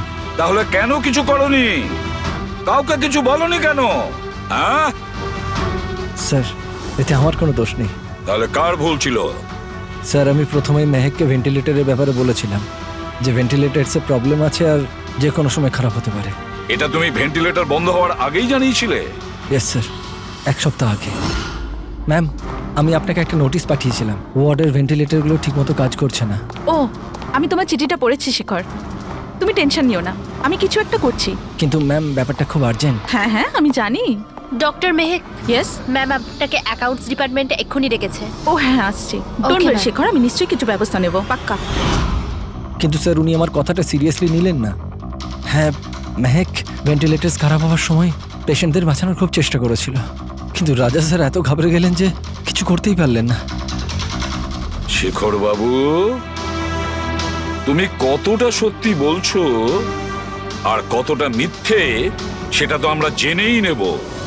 স্যার, মেহেকের কোনো ভুল ছিল না। ও ভেন্টিলেটর খারাপ হওয়ার কথা আমাকে প্রথমেই বলে দিয়েছিল। তারপর আপনি কি করলেন? স্যার, আমি হসপিটালের অ্যাডমিন হেডকে বলে দিয়েছিলাম, রাজাকে, কারণ হসপিটালের যতগুলো মেশিন আছে সেগুলো দেখাশোনার দায়িত্ব অ্যাডমিন হেডেরই। তাহলে এই সমস্ত কিছু আপনি রাজাকে বললেন আর আপনার দায়িত্ব শেষ হয়ে গেল। আপনি তো এই হসপিটালের মালিক, তাই না? তাহলে এভাবে দায়িত্ব শেষ হয়ে যায় কি করে আপনার? স্যার, আমি আমার দায়িত্ব পালন করেছি, সেই জন্য তো আমি নিজে গিয়েছিলাম রাজার কেবিনে। রাজা। হ্যাঁ স্যার। এসব কি করছো? আরে এগুলো দরকারি নয়। এতগুলো রোগীর শ্বাস প্রশ্বাস ভেন্টিলেটরের সাহায্যেই চলছে, আর তুমি এখানে বসে আছো। আরে কিছু করো। হ্যাঁ স্যার, আমি এক্ষুনি সাপ্লাইয়ের সাথে কথা বলে ভেন্টিলেটর চেঞ্জ করে দিচ্ছি। প্লিজ প্লিজ তাড়াতাড়ি করো। স্যার, আমি বুঝতে পারছি না যে ও ভেন্টিলেটর কেন পাল্টালো না। আমি অবাক হচ্ছি স্যার যে কেউ কেদারবাবুর দিকে আঙুল তুলছেন না। সবাই রাজা, বিনীত আর মেহেকের পিছনে পড়ে আছে। সেটাই তো, হসপিটালের মালিক না কেদার বাবু? তাহলে এই সমস্ত কিছুর দায়ভারও কেদার বাবু আপনার। কিন্তু স্যার, এবারে আমি নিজে গিয়ে তো ঠিক করতে পারি না ভেন্টিলেটর। স্যার, আমার কাজ হলো কনসার্ন ডিপার্টমেন্টকে ইনফর্ম করা, আর আমি সেটা করে দিয়েছিলাম। বরং আমি বিনীতের সঙ্গে নিজে কথা বলেছিলাম। আমি ওকে বলে দিয়েছিলাম যে যদি এগুলো রিপেয়ার করা যায় তো রিপেয়ার করুক, না হলে চেঞ্জ করে দিক। কিন্তু কোনো অ্যাকশনই নিল না। এ কোনো অ্যাকশন নেয়নি, সে কোনো অ্যাকশন নেয়নি। আপনি কি অ্যাকশন নিয়েছিলেন? আর দোষ দিচ্ছেন বিনীতকে, যে কিনা মারা গেছে, বা রাজার, যে উত্তর দেওয়ার পরিস্থিতিতে নেই। স্যার, যেটা সত্যি ছিল ওটা আমি আপনাদের বলে দিলাম। সেটা এবার মানবেন কি মানবেন না স্যার, আপনাদের ব্যাপার। পরিণীতা স্যার। হসপিটালের হেড নার্স, তাহলে তুমি হসপিটালের ব্যাপারে নিশ্চয়ই সবকিছু জানো। হ্যাঁ স্যার। তাহলে এবার সত্যি করে বলো, এই যা কিছু হয়েছে কার গাফিলতির কারণে হয়েছে? তাড়াতাড়ি বলো। হ্যাঁ স্যার, বলছি। আমার সাথে বিশ্বাসঘাতকতা করার চেষ্টা করো না রাজা। আর হ্যাঁ, যদি মেশিনে কোনো ফিজিক্যাল ড্যামেজ থাকে তাহলে সেটা ওয়ারেন্টিতে আসে না। যদি তোমার নতুন ভেন্টিলেটর চাই তাহলে তোমাকে পুরো কস্ট পে করতে হবে, বুঝেছো? আমি তোমার থেকে বাজে লোক আজ অব্দি আমার জীবনে দেখিনি। এবার থেকে না তো আমাদের হসপিটাল তোমার থেকে কিছু কিনবে, না তো শহরের আর কোনো হসপিটাল। শোনো, এসব হুমকি অন্য কাউকে দেবে। তুমি জানো না আমি কে, যা করার করে নাও।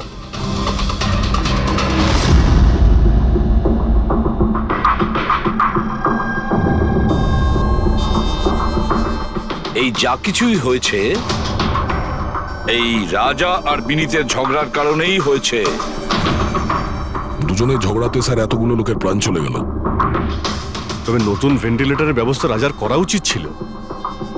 স্যার, এই রুগীদের পরিবারের মধ্যে 3 জন এমন আছে যারা কেমিক্যাল ইঞ্জিনিয়ারিং করেছে। আচ্ছা, 3 জন? তাহলে ওদের ঠিকুজি কুষ্টি বের করো, দেখি কি আছে।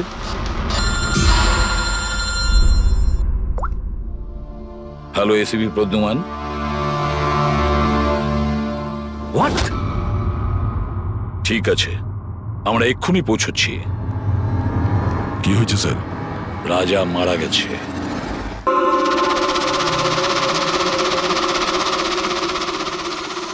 দয়া, এর মৃত্যু তো মাথায় চোট লাগার কারণেই হয়েছে। মনে হচ্ছে ছাদ থেকে লাফ দিয়েছে। হতে পারে হ্যালুসিনেশন এত জোরে হয়ে গেছে যে ঘাবড়ে গিয়ে রাজা উপর থেকে ঝাঁপ মেরে দিয়েছে। আর তুমি খেয়াল রাখছিলে না এর? এই খেয়াল রেখেছো তুমি? হ্যাঁ স্যার, রাজা তো একদম শান্ত হয়ে শুয়ে পড়েছিল। আমি কি করে জানবো যে হঠাৎ করে উঠে পড়বে আর আত্মহত্যা করে ফেলবে? যখন এটা হয়েছিল তুমি কোথায় ছিলে? হ্যাঁ স্যার, আমি অন্য ঘরে শুয়েছিলাম। তখনই আমি রাজার জোরে জোরে চিৎকার শুনলাম। আমি এই আত্মাদের সহ্য করতে পারছি না, আমার নিস্তার চাই, মুক্তি চাই। আর যতক্ষণ আমি ওর কাছে পৌঁছবো ততক্ষণ ও ছাদ থেকে পড়ে গেছে। বাহ, কি অদ্ভুত ব্যাপার! রাজাকে একলা রেখে তুমি নাকে তেল দিয়ে ঘুমোচ্ছিলে? হ্যাঁ, আমি তো মনস্থির করেই ছিলাম ঘুমোবো না। কে জানে কিভাবে ঘুমিয়ে পড়লাম। নিশ্চয়ই আমাকে ওই আত্মাগুলোই ঘুম পাড়িয়ে দিয়েছিল। আপনি এটা দেখুন স্যার, মিটারের রিডিং কত বেড়ে গেছে। আমারও কিন্তু একটু ক্লান্তি ভাব লাগছে স্যার। আর দ্বিতীয়বার যদি আমাকে এই মিটার দেখিয়ে দিস না তাহলে মনে রাখিস। দয়া, 1 মিনিট ভাই, একটু মিটারটা দেখি। এই নিন। এই মিটারটা আমি রাখছি। হ্যাঁ, আমি ফেরত দিয়ে দেবো পরে। ঠিক আছে স্যার, কিন্তু দিয়ে দেবেন? হ্যাঁ, দিয়ে দেবো। বরং এখন তুমি বাড়ি গিয়ে একটু আরাম করো। ক্লান্ত হয়ে গেছো, একটু দুর্বলও লাগছে। হ্যাঁ হ্যাঁ স্যার। ঠিক মতো ঘুমও হয়নি। যাও আরাম করো। এটা কি ডক্টর সালুকে? ওকে যেতে দিলেন আর এই মিটারটা রেখে দিলেন? দয়া, এই যে মিটারটা না, এটা খুব কাজের জিনিস।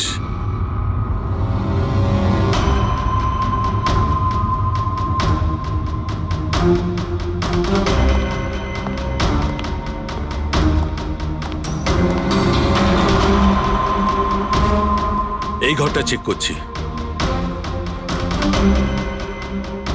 হ্যাঁ ডক্টর, নেই। ওপরে যাওয়া যাক।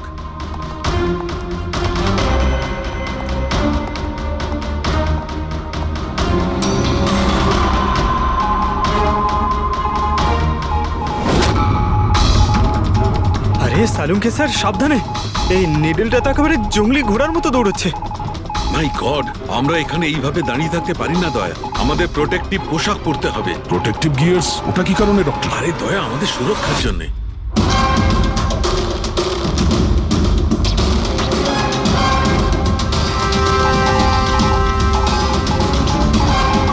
এই দেখো, সবচেয়ে বেশি মিটার রিডিং এখানেই পাওয়া যাচ্ছে, এই এসিটার নিচে। মনে স্যার ওই পঙ্কজ, খবরদার যদি আত্মার নাম নিয়েছো। স্যার, এই মিটারটা কোন দিকে ইঙ্গিত করছে? বলছি, বাইরে চলো।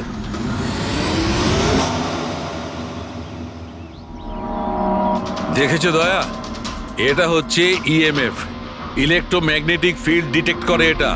ইলেকট্রোম্যাগনেটিক ফিল্ডস, এগুলো তো আজকাল সব ইলেকট্রিক অ্যাপ্লায়েন্সের মধ্যে হয় ডক্টর। টিভি, ফ্রিজ, একদম ঠিক দয়া। কিন্তু ওই অ্যাপ্লায়েন্স গুলোর ইএমএফ হিডেন থাকে, লুকোনো থাকে, যাতে মানুষের উপর খারাপ প্রভাব না পড়ে।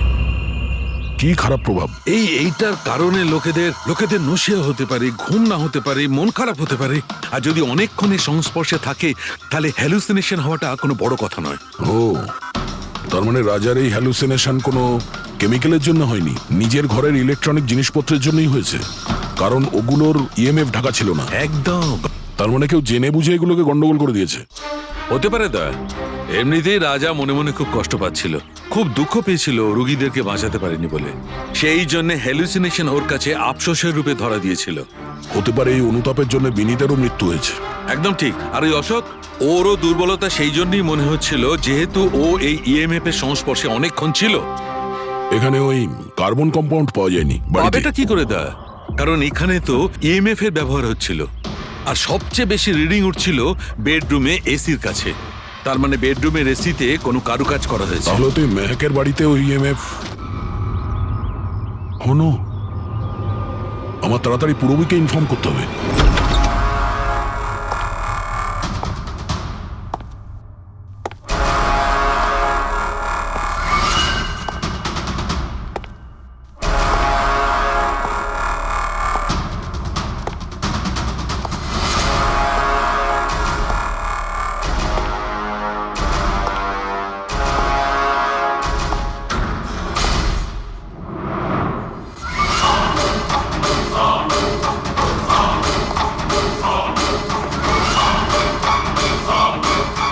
আমাকে একবার মেরে শান্তি হয়নি তোমার?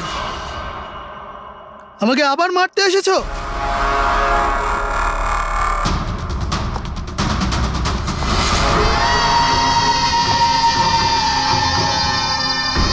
তুমি? আমি তোমাকে সেলফ ডিফেন্সে মেরেছিলাম। আর তাছাড়া তুমি একজন অপরাধী। অপরাধীদের কি পরিবার থাকে না? তোমার জন্য আমার মেয়ে অনাথ হয়ে গেছে। আর এই রক্ত দেখছো, সব তোমার জন্য।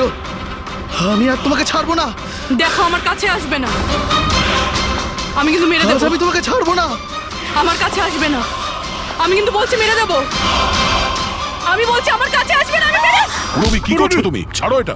স্যার, ওই লোকটা। কি? স্যার, এখানে। স্যার, ওনাকে ধরুন। উনি আমাকে মারতে চান। এক মিনিট, আগে এখান থেকে বাইরে চলুন। তাড়াতাড়ি চলো, প্লিজ তাড়াতাড়ি, প্লিজ তাড়াতাড়ি, ফাস্ট। এই হলো সেই তিনজন যাদের সম্পর্ক কেমিক্যাল ইঞ্জিনিয়ারিং এর সঙ্গে আছে। সুহাস, দীপক আর কিশোর। খুনি এদের মধ্যে যে কেউ হতে পারে। না অভিজিৎ, কারের এসিতে কেমিক্যাল ফিক্স করাটা অন্য ব্যাপার, আর ইলেকট্রোম্যাগনেটিক ফিল্ডকে এত চাতুর্যের সঙ্গে ব্যবহার করাটা অন্য কথা। আমার মনে হচ্ছে ও এমন একজন লোক যার সায়েন্সে, মেডিকেল সায়েন্সের উপর খুব ভালো দখল আছে। হয়তো কোনো ডক্টর অথবা সায়েন্টিস্ট। যেই করুক, সে ইলেকট্রোম্যাগনেটিক ফিল্ড ভালো মতন ব্যবহার করেছে, যাতে মেহেক আর রাজা ওরা দুজনেই যাতে ইএমএফ এর সংস্পর্শে থাকে। হতে পারে হসপিটালে ওরা দুজন নিজেদের কাজ করছিল, তখনও এই ইএমএফ ওখানে উপস্থিত ছিল। তাহলে স্যার, হতে পারে হসপিটালের কোনো মেশিনের সাথেও গন্ডগোল করা হয়েছে। নিশ্চয়ই দয়া, নিশ্চয়ই। আর এটা ওই করেছে, হসপিটালের ভেতরেরই কেউ। তাহলে এই হলো সেই জায়গা যেখানে মেহেক আর রাজা বসতো। হ্যাঁ স্যার। আর কে কে যাওয়া আসা করতো এখানে? স্যার, শুধু স্টাফেদেরই ভেতরে যাওয়ার পারমিশন ছিল। তাও যদি কোনো কাজ থাকতো তাহলে। মানে বাইরের কেউ এখানে ঢুকতেই পারতো না। না স্যার, এমনকি রুগীদেরও এখানে ভেতরে আসার অনুমতি ছিল না। তার মানে তো এটা বোঝা গেল যে স্টাফেদের মধ্যেই কেউ, মানে আপনাদের মধ্যেই কেউ একজন খুনি। এ আপনি কিভাবে বলতে পারেন? এটা আমরা বলছি না, এটা এই ইএমএফ মেশিনটাই আমাদের সবকিছু বলে দিয়েছে। আর এই ইএমএফ মেশিনের হিসাবে এই এসির সাথে কোনো গন্ডগোল করা হয়েছে। তার মানে রাজা আর মেহেককে মারার চেষ্টা করা হয়েছিল, কিন্তু বেচারা রাজা মারা গেছে। এসির সাথে গন্ডগোল? কি বলছেন আপনি? আমি তো কিছু বুঝতেই পারছি না। এই কথাটা এই রুমে থাকা শুধুমাত্র সেই বুঝতে পারবে যে নিজেই খুনি। আর ও আজ এখানে প্রোটেক্টিভ গিয়ার পরে এসছে, যাতে ইলেকট্রোম্যাগনেটিক ফ্রিকোয়েন্সিতে তার কোনো ক্ষতি না হয়, তাই তো? কি সে?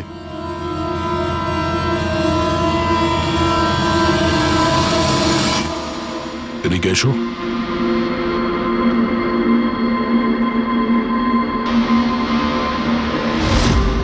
ফ্যাশন সেন্স তো তোমার খুব ভালো, শেখর। জামা কাপড়ের ভেতরে এই সুরক্ষা কবচ। দেখো, তোমার সমস্ত প্ল্যান আমরা জেনে ফেলেছি। তোমার ব্যাপারে সমস্ত খোঁজ খবর নিয়েছি। তুমি এখানকার এমন একজন টেকনিশিয়ান যে এসির সঙ্গে কোনো গন্ডগোল করতে পারে। এখন তাড়াতাড়ি বলো, কেন করেছো তুমি এসব? আমি করেছি এসব। আর কি ভুল করেছি আমি যদি মেহেক, বিনীতা, রাজার ওপর অভিযোগ লাগিয়েছি। তো এদের জন্য 12টা পেশেন্টের মৃত্যু হয়েছে, যেটা আমি দেখতে পারিনি। তারপর আমি ভাবলাম যে এদের এরকমই মৃত্যু দেবার প্রয়োজন আছে, যেভাবে 12টা পেশেন্ট মারা গেছে। সেই জন্য আমি ইএমএফ আর কার্বন কম্পাউন্ডের বিষ ব্যবহার করেছি ওদের মারার জন্যে, যাতে এদেরকে এমন মৃত্যু দিতে পারি, মৃত্যু নয়, একটা ভয়ঙ্কর মৃত্যু। আর এটাই আমার ন্যায় বিচার। শাস্তি দেওয়ার অধিকার শুধুমাত্র আইনের আছে, অন্য কারো নয়, বুঝেছো? তুমি জানতে যে এই কেমিক্যাল ব্যবহার করলে ওদের হ্যালুসিনেশন হবে, ওই মারা যাওয়া রুগীগুলো ওরা সামনে দেখতে পাবে, যার জন্য ও পাগল হয়ে যাবে, তাই তো? কিন্তু আমি আমার লক্ষ্য পূরণ করতে পেরেছি। যেরকম মৃত্যু আমি চেয়েছিলাম দিতে, সেরকমই মৃত্যু বিনীতার রাজাকে আমি দিয়েছি।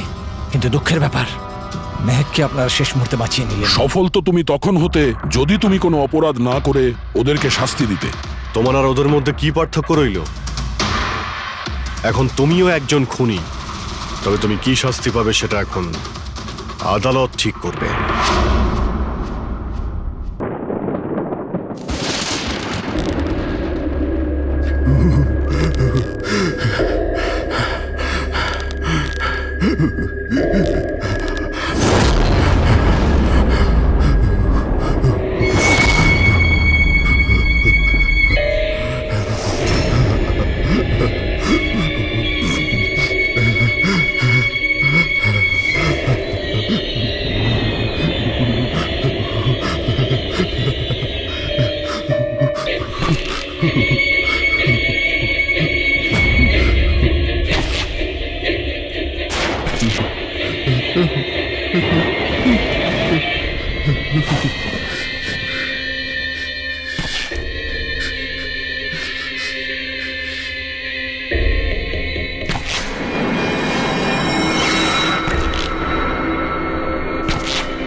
সিআইডিকে ফোন করি। হ্যালো। হ্যাঁ, আপনি বলুন। হ্যালো। মদনবাবু বলুন। মদনবাবু, কি হলো?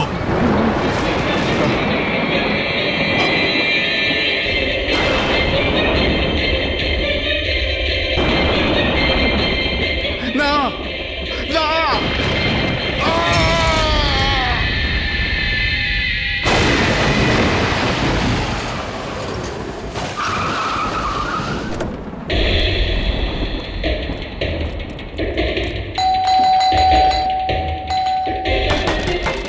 মদনবাবু, মদনবাবু, মদনবাবু, মদনবাবু,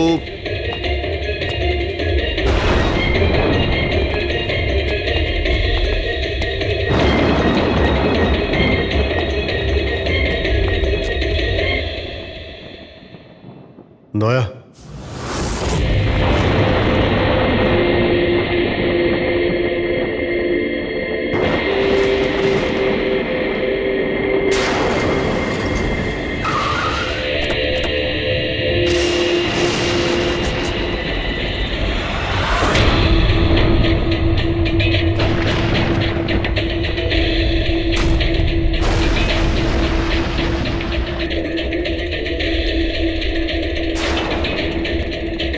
মদনবাবু, এই কে? এই কে এখানে?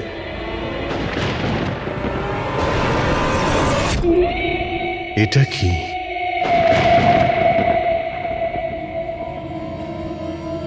পুতুল?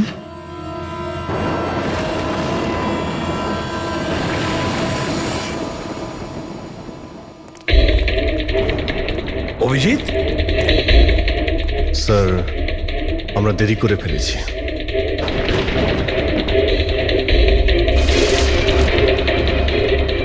মাই গড,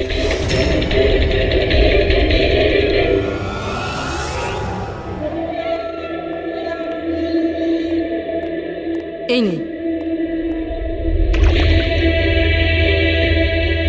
আস্তে আস্তে আস্তে।